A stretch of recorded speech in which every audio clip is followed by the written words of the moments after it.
Hi guys. Satish விலாகில் இன்றைக்கி என்ன பார்க்க போகிறோன்னா, குரு பகவான் கோயிலுக்கு போயிட்டு அடுத்து நாங்கள் பிள்ளையார்பட்டி கோயிலுக்கு போயிருந்தோம்.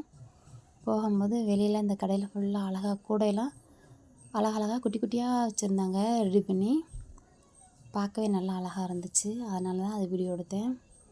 இந்த பக்கம் ஃபுல்லாக ஒரு சைடு ஃபுல்லாமே இந்த மாதிரி இளநீ கூடை இந்த மாதிரி திங்ஸ் போட்டிருந்தாங்க. இன்னொரு சைடு ஃபுல்லாக பார்த்திங்கன்னா இந்த மாதிரி பித்தளையில் வீட்டுக்கு தேவையான சாமி பொருட்கள்லாம் வச்சுருந்தாங்க. ஃபோட்டோஸ் இதெல்லாமே நிறையா இருந்துச்சு. அது இல்லாமல் விநாயகர் முகம் இது ஒன்று பண்ணியிருந்தாங்க, நல்லா இருந்துச்சு, பேர் தெரியல எனக்கு. இதெல்லாம் பார்க்கும்போது ரொம்ப அழகாக இருந்துச்சு. பார்த்துட்டு வீடியோவில் எடுத்துகிட்டு அப்புறம் வீட்டுக்கு தேவையான ஒரு 3 பொருள் வாங்கிட்டு வந்துட்டோம். இங்கே கோயிலுக்குள்ளே தெப்பக்குளம் இருந்துச்சு. இதை பார்த்தோன்னே எனக்கு ரொம்ப சந்தோஷமாக இருந்துச்சு. எனக்கு தெப்பக்குளம்னா ரொம்ப பிடிக்கும். பார்க்க ரொம்ப அழகாக இருக்குன்னு தான் வீடியோ எடுத்தேன். உங்களுக்கு வீடியோ பிடிச்சிருக்குன்னா சப்ஸ்கிரைப் பண்ணுங்கள்.